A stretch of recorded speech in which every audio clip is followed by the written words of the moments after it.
Atos, capítulo 10. Vamos ver a descida do Espírito Santo aos gentios. A gente tem, de certa forma, três, entre aspas, Pentecostes. Pentecostes de Atos 2 é quando o Espírito Santo desce ali em Jerusalém, certo? Que é a primeira vez que o Espírito Santo desce à terra dessa forma, para 120 pessoas na igreja primitiva. Depois a gente tem Atos 8, quando ele desce em Samaria. E agora a gente vai ver quando ele desce nos confins da terra, isso é, aos gentios em Atos 10, cumprindo a promessa de Atos 1:8.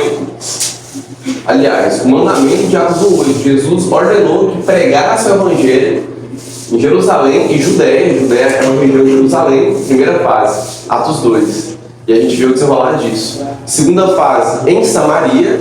E ontem vocês entenderam melhor um pouco da geografia de Israel, que deram a importância da cidade de Samaria. Jerusalém é a capital do reino do sul, Judá, enquanto Samaria se torna, era Siquém, Samaria se torna a capital do reino do norte, que é o reino de Israel. Então Samaria era tão importante. E os samaritanos, eles eram mal vistos pelos judeus. Os samaritanos eram uma cidade mista, composta tanto por judeus quanto por gentios naquela época. A gente tem o ápice do judaísmo, uma cidade mista, e por fim, o mandamento de Jesus é até os confins da terra. Isso é, para todo o mundo. A ideia é que o evangelho seja pregado e espalhado por todo o mundo. E esse é o mandamento de Jesus até hoje. Nós estamos vivendo essa terceira parte de Atos 1:8. E o início é aqui. Esse capítulo de Atos é um marco histórico, extremamente importante. Primeiramente na vida de Pedro, que é o agente principal aqui, o principal personagem. Segundo, na vida de todos os judeus. E terceiro, no cristianismo como um todo. Aqui um grande passo acontece. Existe um grande preconceito, e é importante saber disso antes de você ler Atos 10, para a gente entender bem, dos judeus com gentios. Esse preconceito ele é muito grande. Talvez você já ouviu falar, você sabe, mas você tem que entender a profundidade desse preconceito. É ao ponto de, se eu sou judeu e o João Felipe é gentil, eu cumprimento ele, eu nem cumprimento ele. Não vou tocar nas mãos dele, porque são mãos impuras. Se porventura eu tocar algum objeto que pertence a ele, eu preciso purificar, preciso me limpar. Então é extremo nesse ponto. Eu não posso comer com eles, porque eles comem comidas impuras. Eu não posso, se eu entrar na casa dele, eu sair, tem que sacudir pelos meus pés, lavar meus pés quando eu chegar em casa. Então é um preconceito muito grande. Só que Deus quer alcançar essas pessoas. E quantas vezes a gente não se coloca na posição de judeu em relação a alguns ímpios? A gente escolhe quem a gente quer salvar, vamos dizer assim. A gente escolhe para quem a gente quer pregar. Assim como os judeus queriam. Não, mas é só os que nasceram de sangue judeu. Se não nasceram de sangue judeu, o problema é seu. Não é assim. Isso não é a ordem de Deus. Deus não faz distinção de pessoas, porque o evangelho chega a todos, mesmo que ele saiba que nem todos irão aceitar. Mas é nosso dever pregar a todos. E essa é a mensagem final, é essa que termina de forma linda e magnífica. E em ênfase, este capítulo. Vamos ler Atos capítulo 10, versículos 1 até o 3. Morava em Cesareia um homem de nome Cornélio, centurião da corte chamada italiana, piedoso e temente a Deus com toda a sua casa, e que fazia muitas esmolas ao povo, e de contínuo orava a Deus. Esse homem observou claramente durante uma visão, cerca da hora 9 do dia, um anjo de Deus que se aproximou e lhe disse. Primeiramente, ele morava em Cesareia. Cesareia ficava a 103 quilômetros de Jerusalém e a 45 quilômetros de Nazaré. Então era uma região bem próxima. Então, muito possivelmente, ele ouviu falar de Jesus, através dos milagres de Jesus, as notícias corriam naquela região. E ele era centurião da corte chamada italiana. A gente tem a legião, a gente tem a corte, a gente tem os centuriões. A legião é composta por 6.000 soldados romanos. Lembra quando Pedro corta a orelha do soldado de Jesus e Jesus fala, se eu quisesse, eu rogaria ao Pai, ele mandaria uma legião de anjos. Então Jesus está dizendo, se eu rogasse a Deus, ele mandaria 6.000 anjos aqui se eu quisesse. Porque uma legião era um pequeno exército, 6.000 soldados. E aí tinha um cara que era o comandante da legião. Aí a corte era composta pela 10ª parte de uma legião, isso é, 600 soldados. E A corte, por sua vez, também tinha um capitão. Então, numa legião tinha 10 líderes de corte, além do capitão da legião. E a corte, por sua vez, era dividida em 6 partes de 100. E aí, os capitões menores eram chamados de centuriões. Isso é, os líderes de 100. Então, a gente tinha as divisões em 100 soldados. O centurião, Cornélio, era um desses. Depois a gente tem a corte, que comanda 6 porções dessas de 100 soldados, e tem um capitão também, e por fim a gente junta 10 cortes, formando uma legião só, né? Que aí tem um soldado da legião também, ok? Então ele era da corte, que era chamada de italiana. Cornélio era um nome muito comum naquela época. Isso é uma coisa que temos que nos tentar muito na Bíblia. Muito cuidado quando você lê a Bíblia para atribuir o nome de uma pessoa a outra pessoa completamente diferente. Certo? Como, por exemplo, a gente leu lá dentro, Zacarias. Tem outro Zacarias que aparece coisa de novo. Ilô mesmo. Então, muito cuidado para não confundir. Tiago, tem vários Tiagos. Simão mesmo era um nome comum na época, né? Então, Cornélio era um nome comum. E esse nome popularizou porque Cornélio de Sula, no ano 87 a.C., ele liberta alguns escravos, cerca de 10 mil escravos, e ele dá o seu nome para eles. A história espalhando, né? Cornélio, porque me libertou. Brincadeira aí. Cornélio de Sula. Então, Cornélio era um nome comum naquela região, certo? Ele era um homem piedoso e temente a Deus. Vamos entender outra coisa também. No que se refere ao judaísmo, a gente tem 3 níveis, ok? 3 níveis de judeus, né? De pessoas tementes a Deus. 3 níveis. Primeiro, o judeu étnico, aquele judeu de nascença. Ele nasceu judeu. Ele guarda a lei de Moisés, ele vai na sinagoga, ele faz os rituais de purificação, ele guarda os sábados, vai nas festas judaicas, judeu étnico, classe padrão, judeu. Aí a gente tem um prosélito. Quem é o prosélito? Prosélito é aquele gentil que não nasceu judeu, porém ele se converteu ao judaísmo e fez lá a circuncisão. Ele foi circuncidado, guarda as leis, se tornou judeu. Não é judeu de sangue, porém se tornou judeu. E a gente tem os piedosos. Os piedosos não são pessoas circuncidadas. Eles flertam, entre aspas, com o judaísmo.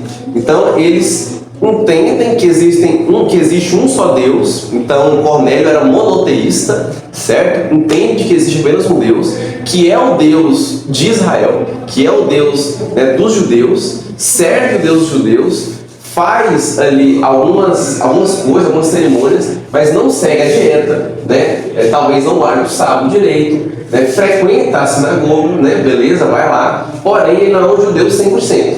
Ele é piedoso, certo? Ele crê em Deus, mas ele não guarda as leis ali cerimoniais da forma que o judeu guarda. E isso é muito importante, né? Isso pode parecer alguém bem inferior, mas é do contrário. O capítulo 10 de Atos vai mostrar justamente isso, certo? Deus sempre nos disse, importa muito mais obedecer do que sacrificar. Importa muito mais obedecer do que sacrificar. E a importância de ser monoteísta na época é gigantesca. Numa época que o politeísmo dominava. E o politeísmo é o seguinte, exemplo, então serve a Zeus. E aí Caleb serve a Afrodite. Beleza. E Gabriel serve a Atena. Nada impede um de servir o Deus do outro. Então, os deuses exigiam adoração exclusiva, vamos dizer assim. O único Deus que exigia era o nosso Deus. Então era muito comum, as pessoas trocavam de Deus, igual trocavam de camisa, igual trocavam de lâmpada, toda hora. E quem servia a um Deus pagão poderia facilmente, e faziam isso, servir a outros deuses. Eles nunca tinham um Deus só. Tanto que era um Deus para tudo, né? É um Deus da fertilidade, né? Para mim esse plantinho dá bom. Da fertilidade também para a mulher, para dar luz legal, né? Tem que ter. Deus do amor. Deus para tudo. Eu vejo algo muito parecido com isso nos dias de hoje, eu não vou falar onde.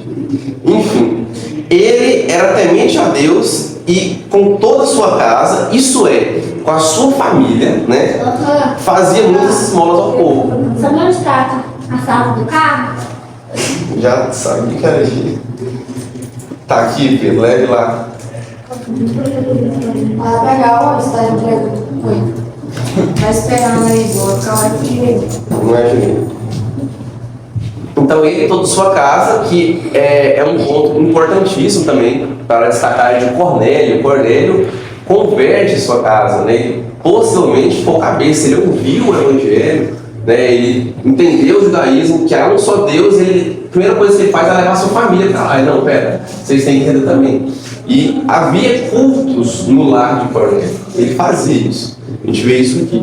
Ele fazia esmolas e de contínuo orava a Deus. Cornélio era um homem de oração. Ele orava sempre. A oração é algo extremamente importante.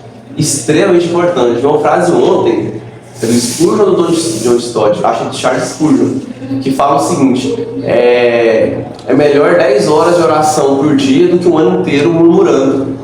E é isso, às vezes a gente reclama tanto das coisas, reclama tanto da vida, mas será que você passa 10 minutinhos, pelo menos, ele falou isso há pouco, é óbvio, por dia, orando, colocando seus problemas diante de Deus, consultando ao Senhor o que deve fazer? Então, a gente tem que estar sempre de contínuo orando assim como ele fazia. E ele dava esmolas ao povo. A gente entende que são duas coisas primordiais para a igreja primitiva, né? Para a igreja de hoje também. Dar esmolas, a contribuição, precisamos sim de dinheiro, infelizmente, naquela época, hoje não é diferente. E também oração, nosso relacionamento direto, nossa ligação com Deus. E aí, um anjo, né, de Deus se aproximou dele e lhe disse: Cornélio. Este, fixando nele os olhos e possuído de temor, perguntou: que é, Senhor? E o anjo lhe disse: as tuas orações e as tuas esmolas subiram para a memória diante de Deus. Que lindo isso aqui. Deus envia um anjo para Cornélio. Ele era tão temente a Deus, tão servo de Deus, ao ponto de Deus mandar um anjo e falar: olha, as suas orações subiram diante de Deus. Subiram. E essa expressão subiram, ela é tão forte que ela tem o mesmo sentido de quando é queimado no altar o sacrifício, né, como propiciação dos pecados, e o aroma agradável sobe diante de Deus. Então, a fumaça, né, do fogo queimando o sacrifício sobe para diante de Deus. Da mesma forma que as orações de Cornélio subiram diante de Deus. E é isso que Deus quer que suba. Você não precisa pegar um cordeirinho lá moscando, matar ele e sacrificar os seus pecados. Jesus, o cordeiro final, já foi sacrificado. Mas Deus quer que suas orações subam diante dele, ok? Obedecer é melhor que sacrificar. É importante aqui que ele observou claramente durante uma visão, cerca da hora nona. A hora nona, quem sabe qual é o horário da hora nona? Como é que faz a continha deles aí? Você só entrar com um número para saber. O segredo é esse. Eles começam a contar a partir das 6 da manhã. Então você tira 6 horas. Então você está hora nona, por causa de 3 horas. Igual o meu 6, 3.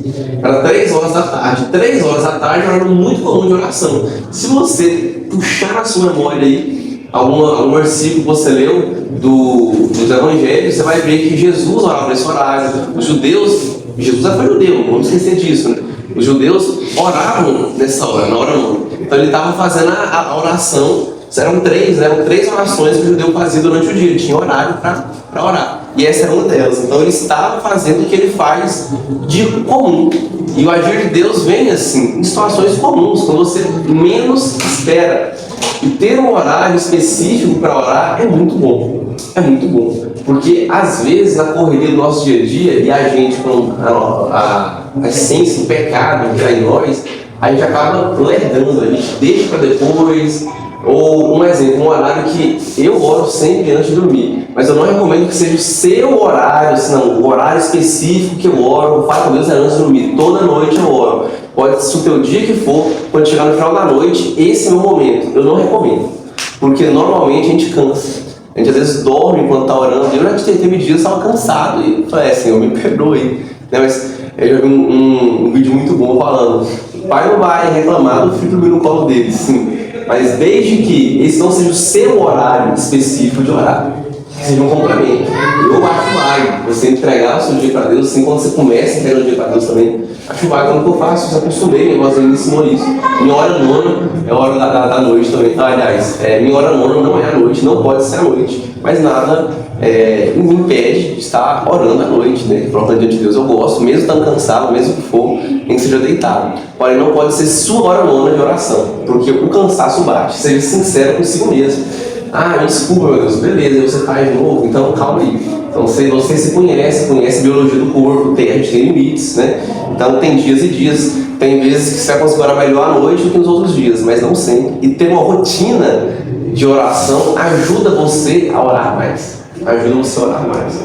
E vamos diferenciar aqui também visão e aparição. É muito diferente. Na visão, só a pessoa vê. Só a pessoa vê. Agora, na aparição, não, todo mundo vê. Exemplo, semana passada a gente estudou o quê? Atos 9. Paulo, Jesus aparece a Paulo. Aquilo não é uma visão. Jesus apareceu literalmente, porque todo mundo que estava ao redor viu. Eles não viram Jesus da forma que Paulo viu, que Jesus se ocultou para eles. Eles ficaram cegos, incomodados com a luz. Eles caíram no chão, cara. Desmaiou. Jesus deitou os caras. E apareceu para Paulo, para Saulo, né? Na verdade, Saulo e Paulo é a mesma pessoa.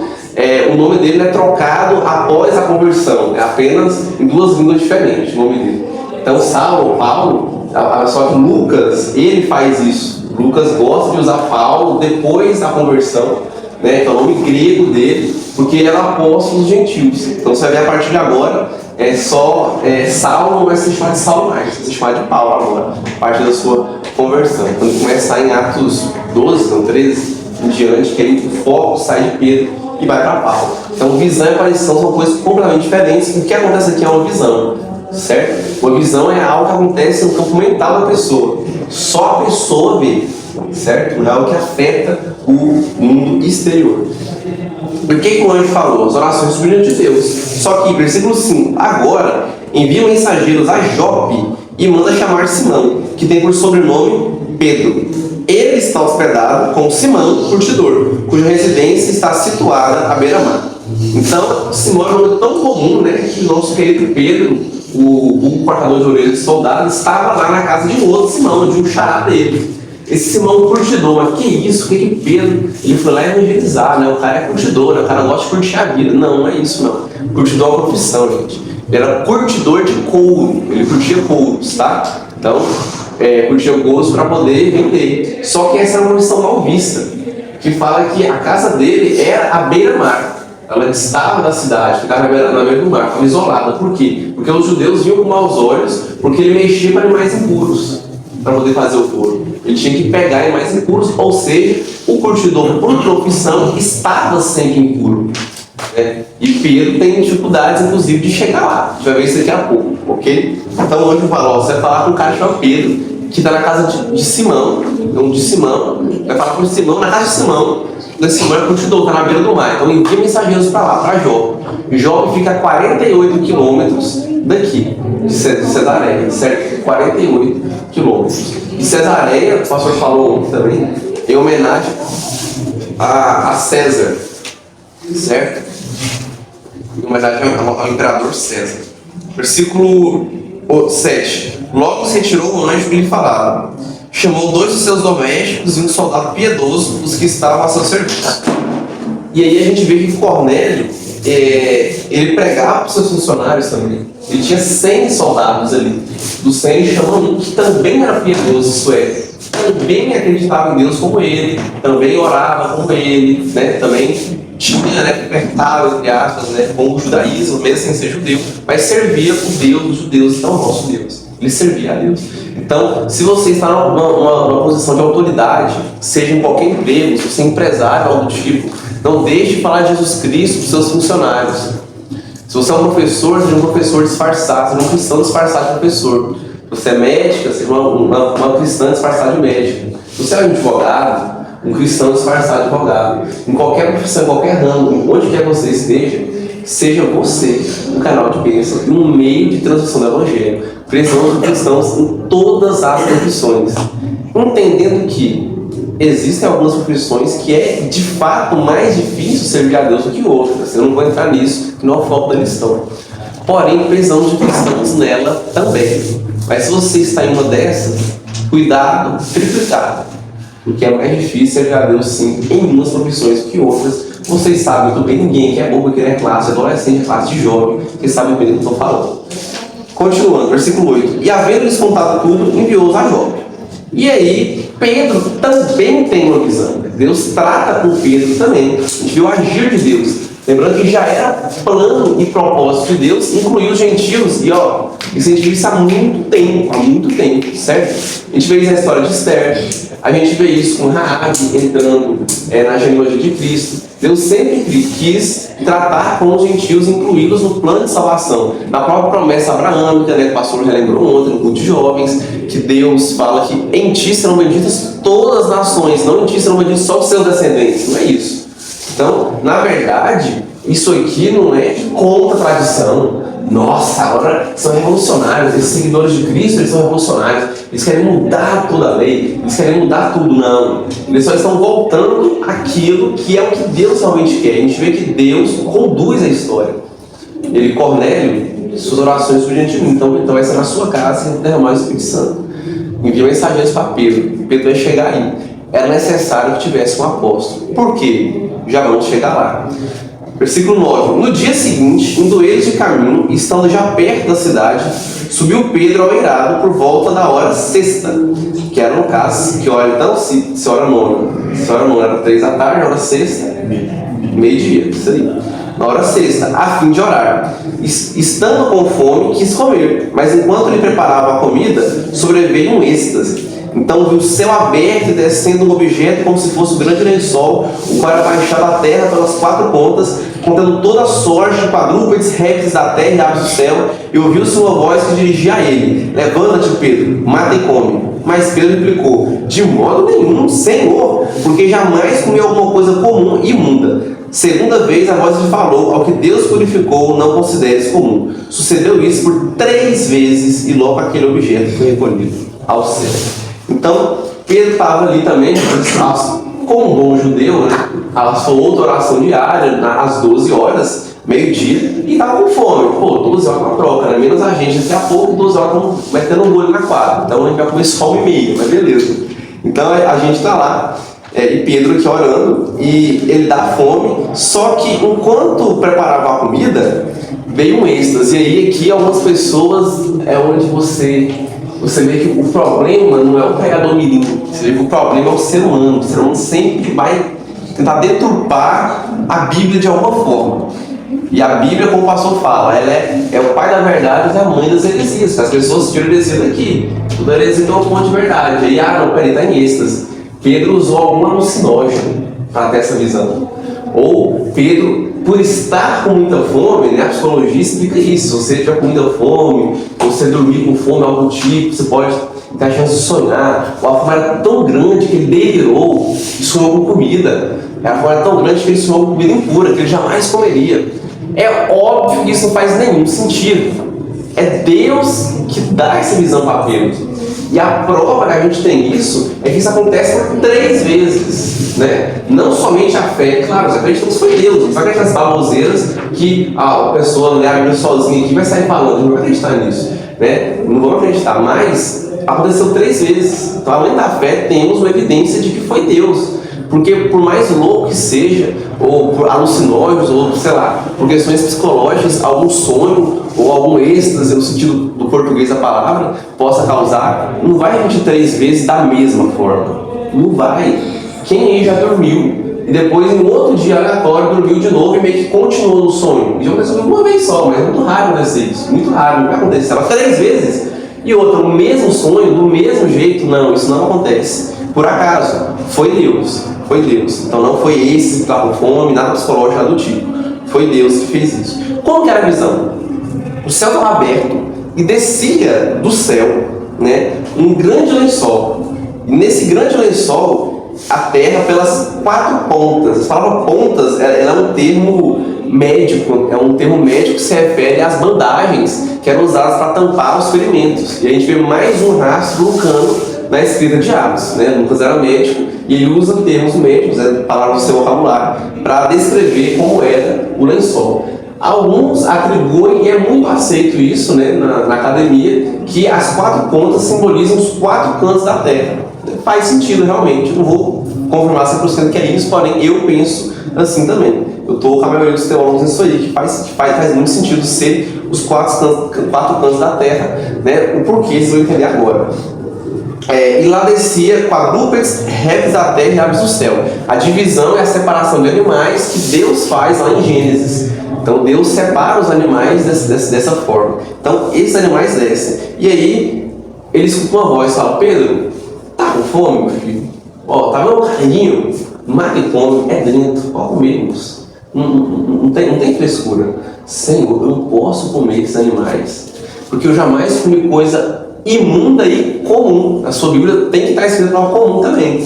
Imunda por quê? Você já entendeu o que é imunda? Por que é comum? Esse termo comum, ele começou a se tornar pejorativo. O que era comum? Tudo aquilo que era coisa de gentil.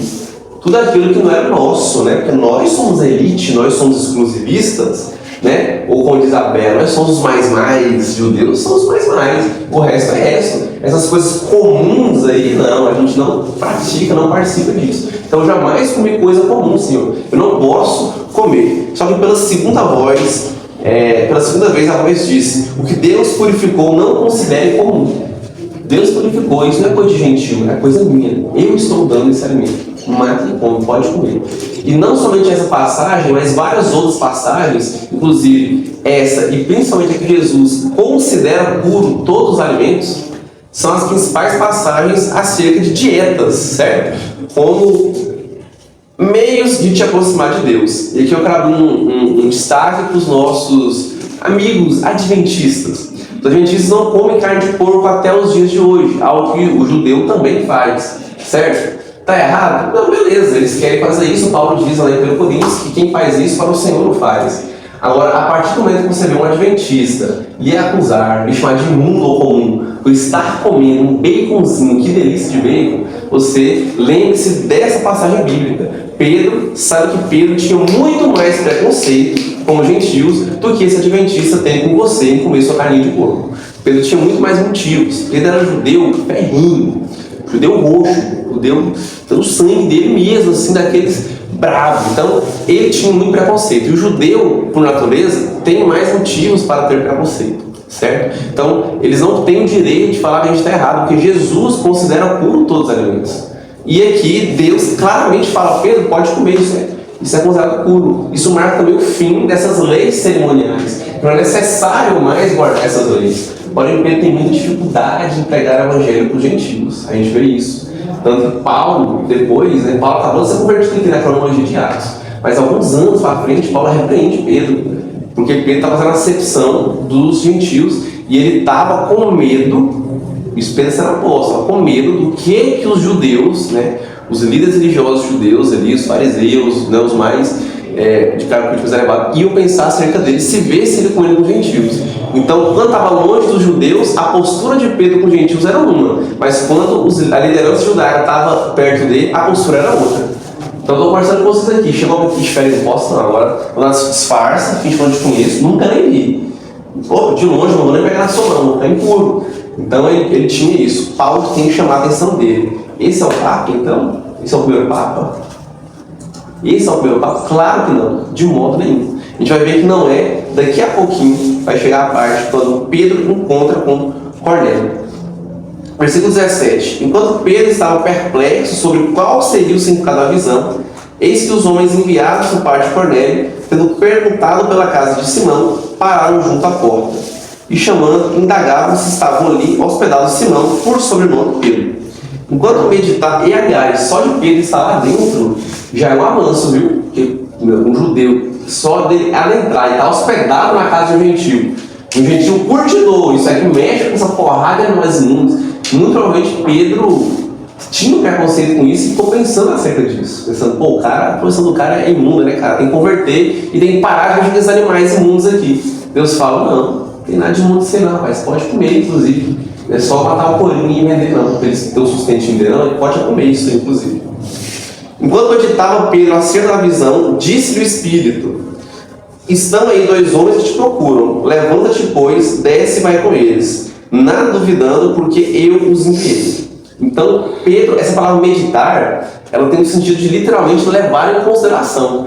Pedro não é questão tipo assim, pô, nessa questão, caraca, o que é isso, o que não. Ele ficou realmente ponderando aquilo, pensando, mas o que é isso? O que significa isso? E sendo sincero, Pedro muito provavelmente entendeu o recado, porque Deus foi bem direto, lá come, pode comer, não considere o mundo que eu purifiquei, mas Pedro não queria entender. Pedro não queria entender, ele não queria que fosse assim. E às vezes a gente tem nossas teologias pré-determinadas antes de estudar a Bíblia. A gente tem nossas opiniões, nossos achismos, ou coisas que são passadas de geração em geração. A gente cresce ouvindo isso dos pais, dos avós principalmente, e aí, quando a gente vê na Bíblia, que a palavra de Deus diz o contrário, a gente tem dificuldade em aceitar. Porque a minha doutrina tem que prevalecer, aquilo que eu acredito. Eu não quero mudar de opinião, eu não quero negar a mim mesmo para seguir a Cristo, né?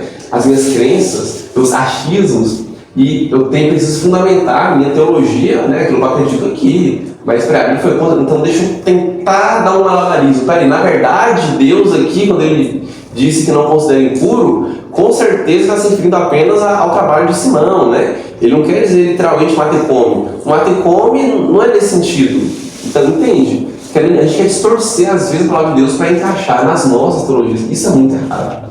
Isso é muito errado. Eu fui num treinamento em Anápolis, da paciência. Pastor Holanda que indicou, inclusive. Um treinamento muito bom. Muito obrigado, Gabriel. Nesse treinamento, eles tinham uma cartilha de regras, né? Eles são recentivos com casais. Se for, não pode nem ficar perto, né? Não pode abraçar, nenhum tipo de demonstração de afeto, nada. E aí, tinha uma porrada de regras. Regras bem básicas, bem óbvias, outras nem tanto. E tinha uma seção lá que falava: é terminantemente proibido o debate de qualquer teologia sistemática. Não podia debater usando teologia sistemática lá dentro. Não podia ter nenhuma conversa de teologia sistemática. Só teologia bíblica. Por quê? Qual a diferença da teologia bíblica e da teologia sistemática? Teologia bíblica é o que a gente faz aqui na EBD. A gente pega um livro e a gente vê o que a Bíblia fala, o que o livro está falando ali dentro do livro. O foco é o livro, é o texto. A gente pega Atos, estamos expondo, capítulo, versículo, cada capítulo, né, em 1 hora e 15 mais ou menos. Certo? Isso é teologia bíblica. Contexto do livro, dentro do livro, focado no livro. Tá? Aqui tem os temas dentro do livro. Teologia sistemática é um sistema de ideias organizados, de Gênesis a Apocalipse, fala que é bíblico também, mas é organizado de forma sistemática para facilitar o entendimento. Exemplo, a doutrina da Trindade, uma das doutrinas mais difíceis de entender, né? A soteriologia, você traz de Gênesis a Apocalipse de forma sistemática, como Deus operou desde Gênesis 3, capítulo 15, até o Apocalipse 21:4, o plano de salvação, a queda, promete de redenção, como foi a redenção, então tem essa diferença. Então, e muitas vezes é uma bronca. Eu conversei com um cara, né, que é o criador dos pacificadores, que é um palestrante, inclusive ele é muito bom. Ele é da Convenção Batista Bíblica, aquela que é a mais conservadora dentre as três convenções, né? Tem a nacional, tem a nossa, que é a brasileira. A nacional, eles são um pouco mais não pentecostais, são renovados, né, mais carismáticos. Aí tem a nossa e tem os batistas bíblicos, que são extremamente conservadores, eles são bem tradicionais mesmo. Tanto que tem alguns batistas bíblicos que nem toca música normal, só hino cantor cristão, falta essa noção. E aí ele teve uma criação lá, ele falou assim que o problema é que muitas vezes ele percebe isso. A gente pega o texto e distorce ele para encaixar na teologia sistemática da gente. Ele falou isso. Eu escolhi alguns pontos dele, entendi, concordei também com a maioria do que ele falou, faz sentido. Às vezes a gente faz isso, né? Ele falou assim, às vezes se você lê o texto com a intenção de interpretar biblicamente, né, você tem um entendimento, mas a partir de você já tem ideias sistemáticas em sua mente, você já tenta interpretar para aquele lado, puxando para aquele lado. E isso é errado. Então temos que tomar muito cuidado. Claro que eu não tenho nada contra a teologia sistemática, inclusive é muito bom, ajuda a gente a entender muitas coisas, muitas doutrinas, é algo extremamente válido, mas sempre lembrando a teologia bíblica também, e não distorcer para aquilo que a gente acha. Se Pedro quisesse, meu amigo, só que Deus não deixou, né? Deus não deixa Pedro distorcer de modo nenhum. Pedro era apóstolo, ele não podia fazer isso. Então, continuando. Descendo Pedro para junto os homens, disse: aqui me tendes, sou eu a quem buscais. Aqui viestes. Então disseram: o centurião Cornélio, homem reto e temente a Deus, tendo bom testemunho de toda a nação judaica, foi instruído por um santo anjo para chamar-te à sua casa e ouvir as suas palavras. Então Pedro vai imediatamente. Mais uma das várias vezes em livro de Atos, quando Deus manda, os servos do Senhor vão na hora. Eles vão imediatamente. E quantas vezes a gente é tardio em ouvir a voz de Deus para fazer qualquer coisa? Ou quando vai, vamos com preguiça às vezes, né? Aqui não, ele vai com disposição, ainda que eram gentios, porque Deus tratou com ele antes. Continuando. Pedro vai com eles, 23. Então, Pedro, pois, convidando-os a entrar, hospedou-os. No dia seguinte, levantou-se e partiu com eles.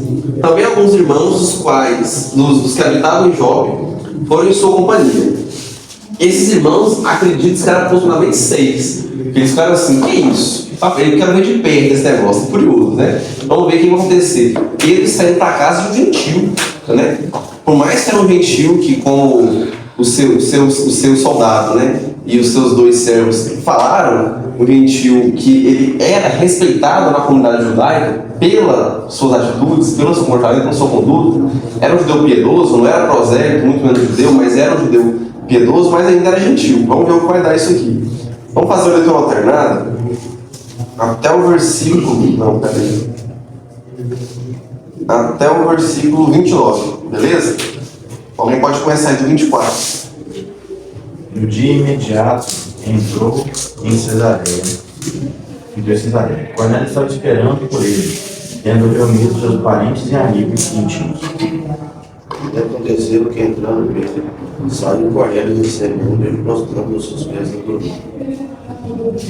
Mas Pedro levantou dizendo: evidente que eu também sou homem.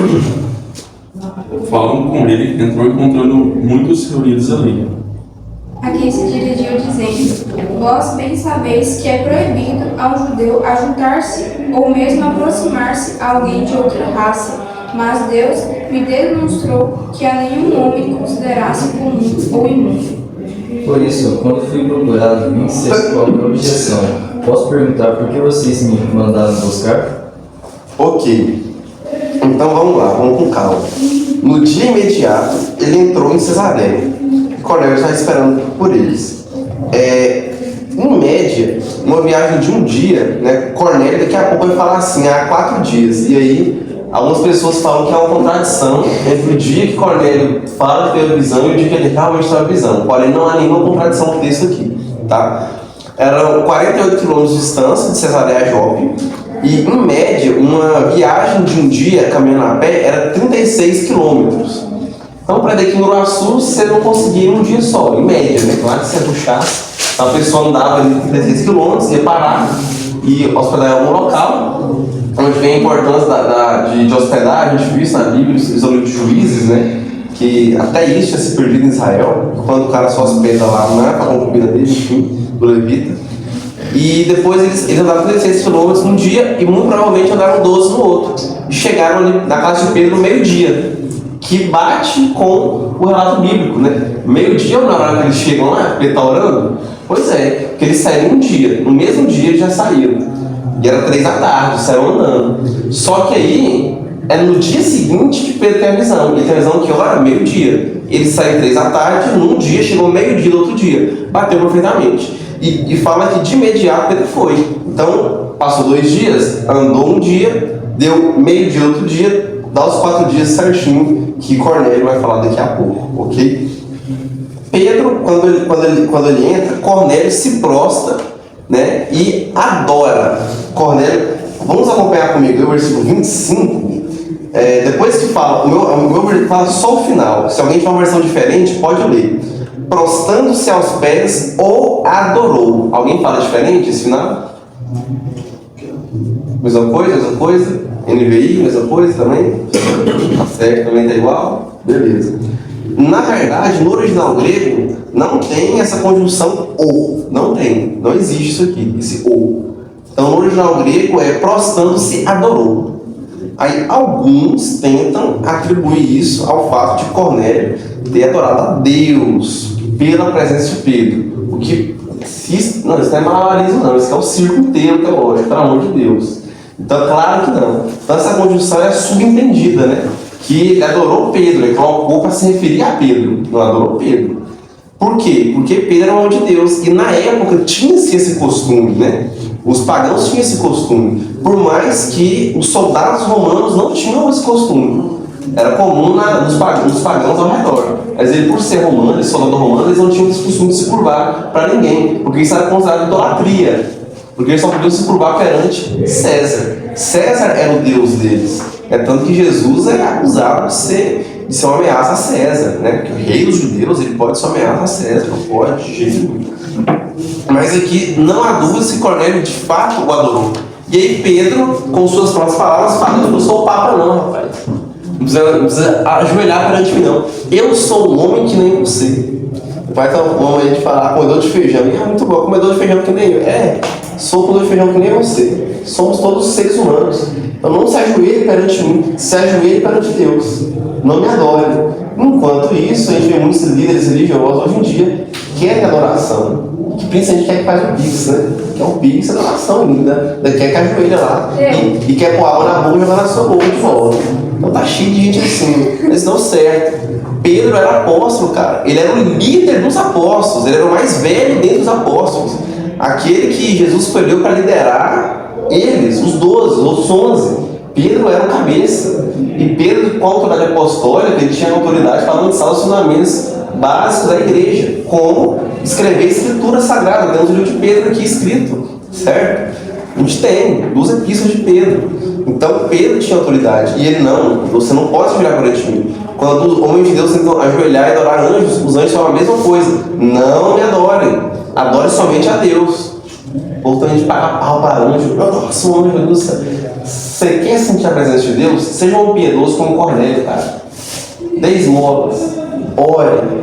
E Cornélio faz o quê? Ele chama seus amigos mais íntimos e os seus parentes.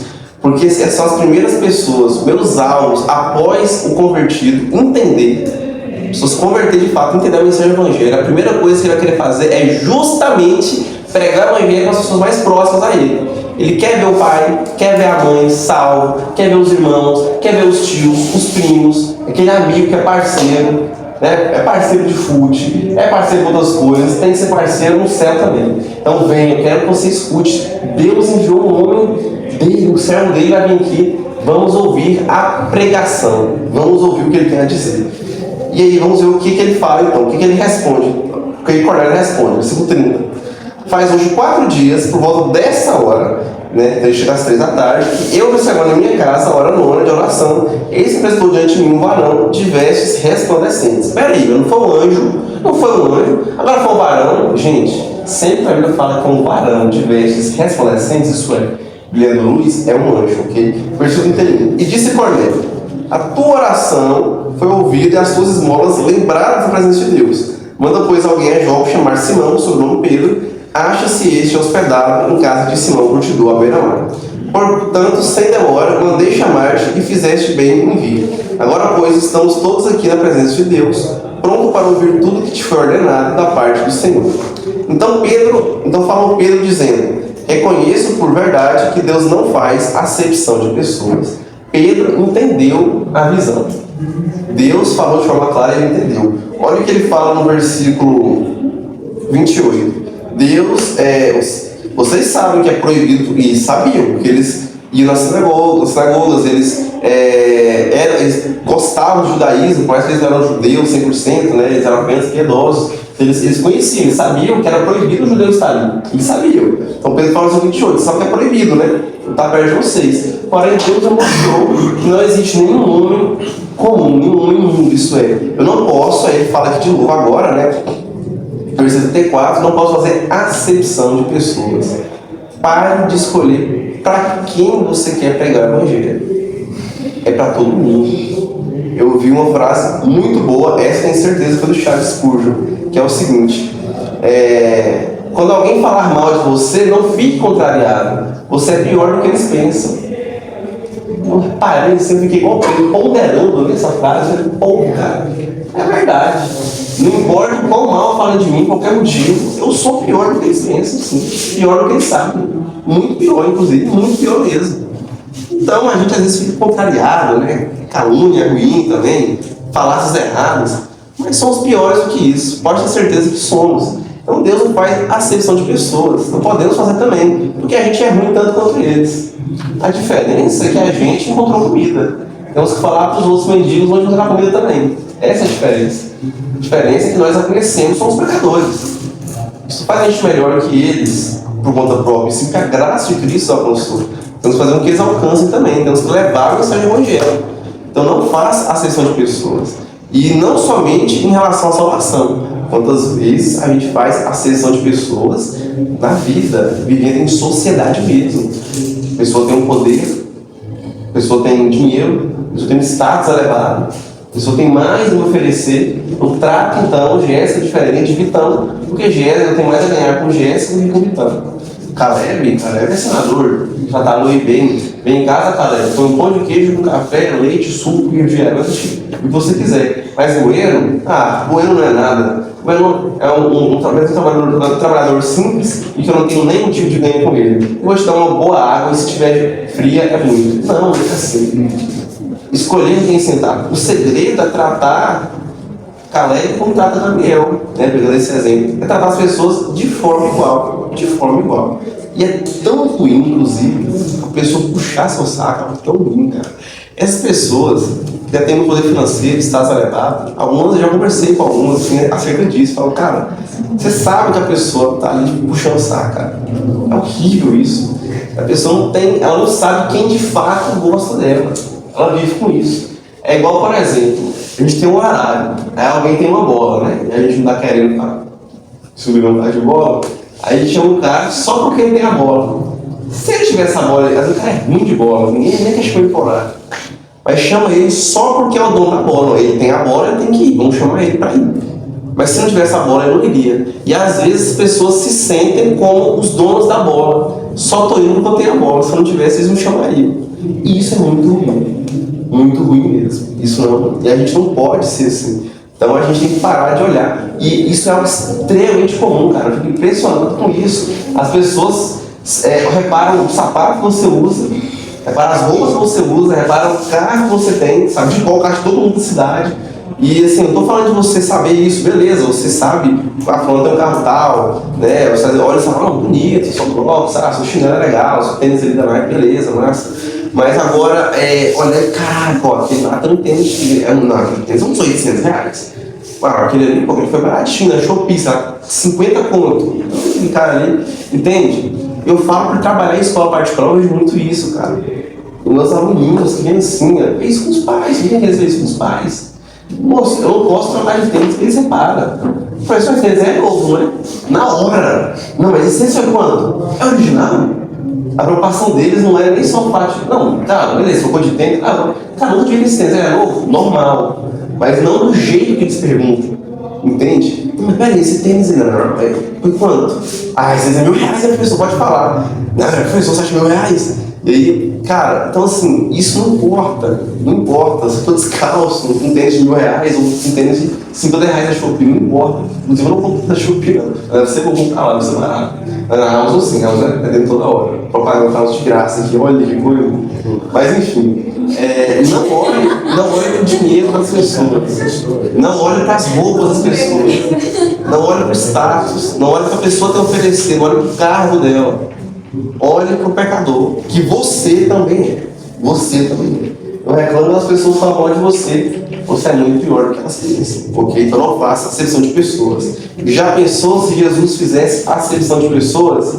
Já estava todo mundo no inferno, né? Comemos e bebemos, também morreremos. Não teria nem vindo aqui para morrer e ressuscitar por nós, nos oferecer a salvação dele, que é pela graça. E aí Pedro fala, pelo contrário, em qualquer nação, aquele que teme e faz o que é justo, lhe é aceitável. Então calma aí, que o treino é bagunçado. O Evangelho aceita todos, mas não aceita tudo. Jesus fala, venha como estás, mas não fala, fique como estás. Vem e seja transformado. O mundo está cheio de pessoas que querem pegar Jesus e o Evangelho e trazer para elas. E quando a Bíblia fala, não, você tem que negar tudo que você é para seguir a Cristo. Então, ao contrário, você não traz o Evangelho para você. Você deixa você de lado, Mavi, e você é que vai viver o Evangelho, seguir aquilo que Cristo falou. Então, não queira fazer o Evangelho encaixar dentro dos seus achismos, das suas doutrinas, daquilo que você acredita, que você acha que é certo, ok? Então a pessoa que é salva vai ser manifesta pelos frutos. Pelo fruto você conhece, né? Pelo fruto você conhece. Você não é salvo para fazer boas obras, mas todo salvo tem boas obras. Pela conduta você percebe, tanto que Cornélio, toda a comunidade judaica o respeitava. Mesmo ele não sendo um prosélito, ele era respeitado pelo que ele fazia. 36. Essa é a palavra que Deus enviou aos filhos de Israel, anunciando-lhes o evangelho da paz por meio de Jesus Cristo. Este é o Senhor de todos. Vós conheceis a palavra que se divulgou por toda a Judéia, começando desde a Galileia, depois do batismo que João pregou.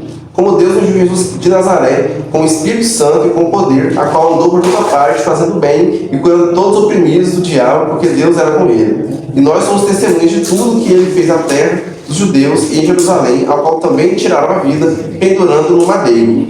A este ressuscitou Deus no terceiro dia, e concebeu que fosse manifesto não a todo o povo, mas às testemunhas que foram anteriormente escolhidas por Deus, isso é, a nós que comemos e bebemos com ele depois que ressurgiu dentre os mortos. E nos mandou pregar ao povo e testificar que ele é quem foi constituído por Deus, juiz de vivos e de mortos. Dele, todos os profetas dão testemunho de que, por meio de seu nome, todo aquele que nele crê recebe remissão de pecados. Uma belíssima pregação de Pedro, aliás, é um resumo, né? Vamos sempre lembrar disso. Isso aqui eu li em menos de um minuto. É claro que Pedro foi lá e falou em menos de um minuto. Obviamente não. Sempre os registros que a gente tem aqui são apenas um resumo. Com exceção de Estevão, que é o maior sermão registrado na Bíblia, né? O Novo Testamento é o maior de todos. E é o maior capítulo da Bíblia, do grupo de Atos 7, São de Estevão, que também está resumido, obviamente, mas ali tem mais detalhes, né? Devido à importância. Estevão ali já está pré-anunciando isso, que o Evangelho baixa para os gentios, que Deus, esse é o plano de Deus. E aqui isso vai acontecer agora. E aí Pedro prega lindamente a doutrina central, né, do Evangelho. Mais uma vez, fugiu da memória. Esse é o terceiro sermão de Pedro registrado em Atos, é o quarto ou o terceiro, acho que é o terceiro. Enfim, dois eu tenho certeza que já foi, acho que é o terceiro mesmo. Ele fala o seguinte, vocês conhecem Jesus, já ouviram falar dele? Sim, porque era muito perto, né? As cidades eram próximas, sim, que o nome era pertinho, com certeza ouviu falar. E que Deus ungiu ele com o Espírito Santo. Esse ungiu aqui é uma referência ao batismo, porque Jesus agiu com o poder do Espírito Santo. Porque Jesus veio, mesmo sendo 100% Deus, também era 100% homem. Daí, né, a gente consegue entender direito, né, é um paradoxo da humanidade e deidade de Jesus. Porém, ele age com o poder do Espírito Santo. Ele recebe o Espírito Santo quando ele se batiza. A gente vê ali a Trindade, os três, né? Quando Jesus tem 30 anos, João Batista ou batiza no Jordão, e aí o Deus Pai fala para o Deus Filho, enquanto o Deus Espírito Santo desce. Esse é meu filho amado que me comprados. Esses são os principais versículos acerca da Trindade que a gente tem para dar o início, então para iniciar, para entender essa relação 3 em 1, certo? Os três coexistem, são um só, mas são três consciências separadas, que pensam por si só. O Deus Filho sozinho é Deus, o Deus Espírito Santo sozinho é Deus, Deus Pai sozinho também é Deus. Os três são um está nele, mas são pessoas diferentes. Como assim? É difícil de entender, realmente, é complexo. Estou com um bom livro para ler, inclusive, quando tiver com tempo, quero ler. E sem dúvida nenhuma, não consigo ficar com isso só para mim. Vou compartilhar com vocês também os novos aprendizados acerca disso. Não é porque é difícil de entender que a gente deixa de trabalhar e nem estuda, não. Vamos tentar entender melhor, para você explicar melhor para pessoas que chegam agora, né? Tem dificuldade de entender. A gente está aqui dentro com dificuldade, né? Imagina quem chega agora. Enfim. Esse Jesus, versículo 39, última palavra, ele foi pendurado num madeiro. Esse termo é um termo bem específico, que significa estaca. É um termo que somente Pedro usa. Pedro usa ele 3 vezes. Aqui em Atos 5, capítulo 30, e 1 Pedro 2, versículo 20, não me lembro, 20 alguma coisa, 25 por aí. Então, somente Pedro usa, porque lá em Atos 5 é um sermão de Pedro. Pedro está falando. Jesus foi pendurado no madeiro. Aqui Pedro fala de novo, e na sua própria epístola. Então Lucas ele tomou cuidado de registrar até os termos técnicos que eram exclusivos de Pedro, né? Confirmando ali realmente, poxa, foi Pedro que falou mesmo. Ele não mudou nada, ele trouxe aquilo, porque a Bíblia é inspirada por Deus, útil para ensino. Então Deus escolheu o que era para ser escrito aqui. Certo? Deus que escolheu. Não é só questão da Bíblia, mas Deus que queria que tivesse exatamente escrito da forma que está. Não tem dúvida disso. Cada palavra da Bíblia está aqui porque Deus quis que cada palavra estivesse dessa forma, exatamente nessa ordem. Claro que se você estiver lendo NTLH, cuidado, porque ela causa uma parafrase, né? Estou falando dos escritos originais. E as nossas traduções, quanto mais fiel ao original, melhor é, para a gente poder entender, né, aquilo que Deus inspirou os seus servos a escrever, nesse caso aqui a língua, que é o grego, ok? E essa palavra foi divulgada. E Jesus ressuscitou e apareceu a nós. Então eu fui uma testemunha ocular, que é uma das características para ser apóstolo. Por isso que Jesus não aparece com uma visão para Paulo. Ele aparece mesmo, literalmente, porque Paulo tinha que ver ele ressuscitado. Porque os apóstolos tinham que ser testemunhas oculares da ressurreição de Cristo. Primeiro, para ter aprendido com Cristo, né? Claro, Paulo fica 3 anos de sono e acredita que ele aprendeu ali que Jesus ele ensina o evangelho, porque ele mesmo fala em Gálatas 1 que eu não recebi o evangelho de homem nenhum, foi o próprio Cristo, o próprio Deus que me revelou, literalmente, enquanto nós todos aprendemos. Porque alguém ensinou a gente, seja um GBD, seja um pastor, ou seja alguém na internet, algum livro, você aprende através de alguém, com a ajuda de Deus e o Espírito Santo te guiando. Paulo foi diretamente de Deus, outros não. E também porque, pensa bem, os caras mais perseguidos da história foram os apóstolos, os caras morreram, foram até o fim. Ninguém ora por mentira. Eles foram testemunhos oculares de Jesus ressuscitou. Você não pensa que alguns, em algum momento, chegaram a duvidar, alguns cristãos, ali à beira da morte, ou quando estavam ali prestes a abrir as portas do Coliseu, ou escutar o barulho das feras, prestes a entrar ali, Senhor, será que tudo isso é verdade? Será que estou morrendo por mentira? Será? Os apóstolos não, porque eles viram, eles tinham 100% de certeza, não tinha como eles duvidarem, eles sabiam, eles tinham que ter isso também. Claro que eu estou falando assim, alguns, né? Claro que não todos os mártires duvidaram, o povo morreu mesmo. Ninguém morre por mentira, todo mundo morre porque acreditou que Jesus tinha ressuscitado, mesmo sem esse testemunho ocular. E aí Pedro fala uma coisa muito boa no versículo 43. Todos os profetas dão testemunho de Jesus, que por meio de Jesus, todo que crê vai receber remissão de pecados. Ele faz referência à aliança abraâmica, né? Em ti serão benditas todas as nações da terra. E quem que é herdeiro da promessa de Abraão? Nós somos herdeiros da promessa de Abraão. Somos, né? Quem é hebreu? O hebreu, de fato, não falando do hebreu étnico, tá? O hebreu, que de fato é aquele que serve a Deus, que crê nele, que tem fé. Esse é descendente de Abraão, é o que Paulo fala lá em Gálatas. Então nós somos descendentes de Abraão, pela fé. Abraão é o pai da fé e nós somos os filhos da fé, vamos dizer assim. Então a gente crê em Deus. Então ele está falando que Abraão creu. Então nós somos feitos descendentes de Abraão. E os judeus já estavam muito restritos ali, está na hora de ter esse rompimento. De uma vez só, pum, não. É para o mundo todo. Dito isso, Deus já levantou Paulo para pregar para os gentios, né? Já tinha levantado aqui, que Paulo vai ser o apóstolo, vai realmente pregar para os gentios. O que vai dar um trabalho para ele, vamos estudar isso com muito prazer, mais para frente, a partir do capítulo 13 de Atos.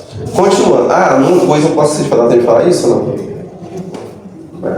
Dá tempo. Essa palavra famadeiro, você destaca. Os testemunhos de Jeová em específico, eles gostam de atribuir isso aqui ao fato de Jesus não ter morrido em uma cruz, certo? Ele é morrido em uma estaca mesmo. Então, só um poste de madeira, e amarraram ele assim. E aí eles falam que ele só tinha um cravo na mão, né? Só um furo, que foi um prego gigante, um prego gigante só, pegou as duas mãos ali, né? Não faz sentido. Porque o tempo todo, a Bíblia fala que foi pregado uma cruz o tempo todo. Então, se você for pegar ali 3 termos que Pedro usa para cruz, como para embasar a doutrina, pelo amor de Deus, um achismo, e contra a história, porque o Império Romano, eles crucificavam. Cruz, sabe uma cruz? É uma assim na horizontal ou na vertical. Falei errado, a horizontal é aqui, a horizontal e na vertical. Não é só uma madeirinha, né, na vertical. Então Pedro usa esse termo, porém, sabe que resolveu uma cruz. Sim, tem que dar uma pausa, para um parênteses falar o óbvio aqui, porque vivemos em dias assim. 44 a 48. Bora lá, 5 pessoas dê pra gente, por favor, do 44 a 48. Ainda Pedro falava essas coisas quando caiu o Espírito Santo sobre todos os que ouviam a palavra. E os fiéis que eram da circuncisão, que vieram com Pedro, admiraram-se, porque também sobre os gentios foi derramado o dom do Espírito Santo. Pois ouviram falar em línguas, e exaltando a Deus.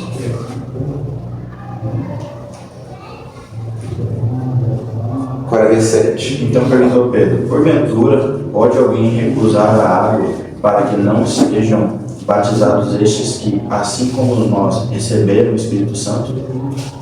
Ordenou que fossem batizados em nome de Jesus Cristo. Então lhe pediram que permanecesse com eles por alguns dias. Amém. Então, enquanto Pedro ainda falava, ele foi interrompido. E a gente já viu várias interrupções ruins aqui, soldados interrompendo. Aqui quem interrompe é o Espírito Santo. Da mesma forma que em Atos 2, quando Pedro está pregando, que o Espírito Santo desce a primeira vez, Né? Da mesma forma, Pedro está pregando, o Espírito Santo desce agora para os gentios. E Deus fez questão de fazer um outro Pentecostes específico ali para os gentios, para mostrar para os judeus: ó, derramei meu Espírito sobre eles, da mesma forma que derramei sobre vocês. E graças a Deus foram os 6 judeus ali também com Pedro. Isso vai ser extremamente importante em sua defesa. Pedro estava hospedado na casa de um gentil curtidor ainda. Você está doido, cara, mexe com animais impuros. Era um pai da sociedade judaica, morava na beira do mar. Pedro vai à casa de gentios, come com gentios, come comidas impuras. Pedro, que história é essa? Pedro vai ter que se defender ainda por pregar o evangelho, por fazer aquilo que Deus mandou que ele fizesse, mas ele terá que se defender. E isso vai ser importantíssimo em sua defesa. É o argumento central. Deus que escolheu, pronto. Deus derramou o Espírito Santo sobre eles. Quem é você falar alguma coisa com essa doutrina, seu fariseu? Não tem o que falar. É isso. É isso. Deus quis. É interessante que eles se admiraram. Falaram, gente, o Espírito Santo foi derramado sobre eles também. Tipo assim, uau! Olha como eles se achavam superiores. E ele fala: alguém pode recusar água para que estes sejam batizados? Se, da mesma maneira que nós recebemos o Espírito Santo, eles também receberam. E eu quero encerrar falando 2 coisas. Uma acerca do batismo e a segunda é acerca de: podemos ver um Pentecostes dias de hoje? Não, por que não? Não aconteceu 3 vezes? Primeiro, acerca do batismo. O cara depois do culto da casa então até pensa que eu não faço acerca da ceia, né?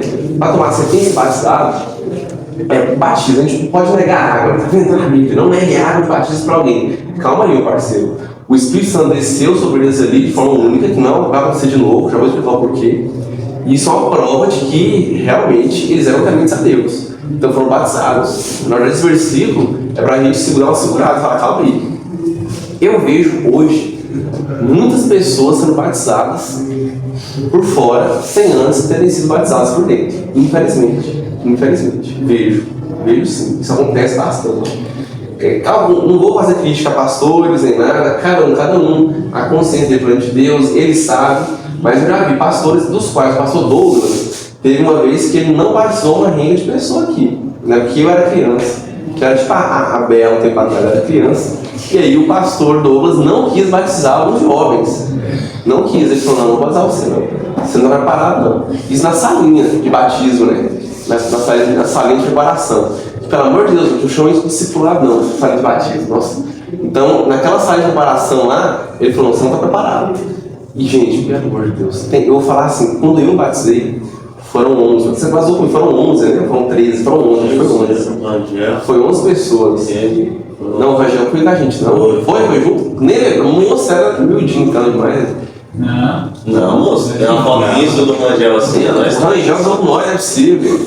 Você tem quantos anos, Rangel? Você tem quantos anos? Quase 22. 4 anos mais novo que eu, então você tinha 12 anos, né, rapaz? Eu também. Não, 13. 13. Faz, moleque, você viu? 13 anos. Mas lembra de uma menina de 11 anos usando com a gente? Ela custava responder as perguntas, cara. Eu não tô falando de perguntas assim: qual o nome do curtidor que Pedro se hospedou em Atos 10? Não, eu tô falando uma pergunta assim: quem é Jesus pra você? O Espírito Santo. Cara, eu não sabia responder isso. Ela não entendeu, eu duvido que ela entendeu. Então não estou deixando a menina, quem batizou, certo? Então, cara, não vamos lá, não vamos. Então tem que ter uma restrição. Então, o batismo é só uma profissão pública de fé, que a pessoa creu. Se a pessoa creu e ela está professando isso publicamente, os frutos serão manifestos publicamente também. Isso vai estar manifesto. Quando a pessoa converterá mudar de caminho, isso fica visível, todo mundo vê, impossível ninguém notar. Todo mundo vai notar. Então, para mim, isso é um indicativo que a pessoa pode se batizar. Né? Outro aspecto também acerca disso é: Pedro não quis batizar. Notaram isso? Olha o versículo final. Pedro ordenou que fossem batizados. Pedro mesmo batizou. Por que Pedro batizou? Para não criar grupinhos em volta dele, para não criar a panelinha. Lembra lá em 1 Coríntios, capítulo 1? Eu sou de Paulo, eu sou de Apolo. Não, mas eu sou de Cefas, Cefas é Pedro, não era mais. Então, para não criar isso. O próprio Jesus mesmo batizava, porque não, você é inferior. Quem batizou foi Judas, o traidor. Ele não foi Pedro que batizou. Quem me batizou foi Jesus Cristo. Paulo. Eu fui batizado pelo Paulo. Quem você pensa que é a fila do pão? Eu sou melhor que você. Então, Pedro, para evitar isso, depois ele não batiza, ele ordena que os outros 6 que eu não fui, ele batiza. Porque o grau de espiritualidade que a gente batiza não interfere no seu batismo. A gente batiza o Espírito Santo, parceiro. É o Espírito Santo. Inclusive, esse pastor que nos batizou é o pastor que faleceu recentemente, inclusive, né? É o pastor do escândalo, que foi pregar no Tele. Que depois ele ficou muito tempo sem pastor, até que veio o pastor voltando, com as pessoas interinos e tal, todo mundo essa história. Então, o fato dele ter caído no Tele depois invalida o batismo do Vitor Rangel, do Caleb e meu? De alguma forma? De modo nenhum. Porque o batismo é o meu coração em relação a Deus. O pastor Dilson foi só no meio. Foi só no meio. Assim como qualquer um pode ser batizado com qualquer pessoa. É claro, né? Qualquer pastor pode depois, sei lá, cair em qualquer escândalo que for. Não invalida o batismo, depende de vocês em relação com Deus. E por último, para encerrar, é possível então a gente ter outro Pentecostes, uma vez que acontece 3 vezes o Pentecostes, ou não tem como ter de novo? Claro que não. Primeiramente, porque isso aqui é para cumprir o mandamento de Jesus Cristo. Atos capítulo 1, versículo 8. Essa é a terceira parte. Chegou aqui, acabou, encerrou. Não, mas para chegar aos confins da terra, o evangelho tem que ser pregado em cada nação. E quando o evangelho chega numa nação nova, tem que acontecer o que aconteceu em Atos 10? Não, está errado, está completamente errado. Vocês todos viram a reação dos judeus aqui. Pera, da mesma forma, o Espírito Santo desceu sobre nós e desceu sobre eles. Se o Espírito Santo desse daquela forma, eles ainda teriam resistência e iam tentar deturpar o ensinamento claro e direto de Deus acerca de não fazer acepção de pessoas. Então, eles entenderam que sim, o Espírito Santo desce sobre os gentios e Deus quer salvar os gentios, que eles devem pregar para os gentios, não devem considerar eles impuros, imundos, comuns e não devem fazer acepção de pessoas. E no propósito específico. E para finalizar, o milagre não é um fim em si mesmo. Nunca. O milagre não é um fim em si mesmo. O foco aqui é a pregação do evangelho, a pregação da palavra. A pregação da palavra que traz, o Espírito Santo vem após para ele pregar, tanto entre os 2 quanto entre os 10. E esse é o objetivo. A conversão. Esse é o maior dos milagres. Abre aspas. Hernandes Dias Lopes. A conversão é o maior dos milagres. Esse é o maior milagre que existe. Não adianta nada você abrir o mar vermelho, descer o maná do céu, fazer o altar da rocha e o povo pereceu no deserto. De que adianta? Valem mais as palavras de vida eterna, porque elas têm poder para salvar. Um convertido, esse é o maior milagre que existe. Então, o milagre não é um fim em si mesmo. Todas as vezes que vimos milagres em Atos, eles têm um motivo específico, um propósito específico de levar a palavra de Deus, dar oportunidade para eles pregarem perante o sinédrio, perante o povo. O mensagem do evangelho se espalha. Até a guerra era um meio de propagar o evangelho. Até a guerra era um meio de propagar o evangelho. Certo? O povo de Deus, esse povo aí é forte. O Deus deles vence todas as batalhas. E eles adoram um único Deus. Só um único Deus. Esse Deus deles é forte. Então, foque nisso. As pessoas hoje em dia buscam mais milagres de conversão. E a conversão aos milagres. Buscam mais curas de conversão. Eu achei muito interessante em The Chosen que Tiaguinho, eles retratam Tiaguinho como alguém manco, e que ele chega em Jesus e fala assim: Senhor, assim, você cura todo mundo, né? E eu não. Entende? Tipo assim, eu curo os outros, mas eu não posso curar mim mesmo. E Jesus dá uma belíssima resposta para ele. Belíssima resposta para ele. O foco não é esse. O foco não está entendendo. O foco não é a cura. As curas são para validar o ministério de Jesus. Para o ministério. Para mostrar o poder de Deus. Para pregar o evangelho. Não é necessário. Tanto faz. Está na cadeira de rodas. Tanto faz. Se você é surdo, prega em Libras. Tanto faz. O que importa é a conversão. Então foque na palavra. Foque no que realmente importa. Amém?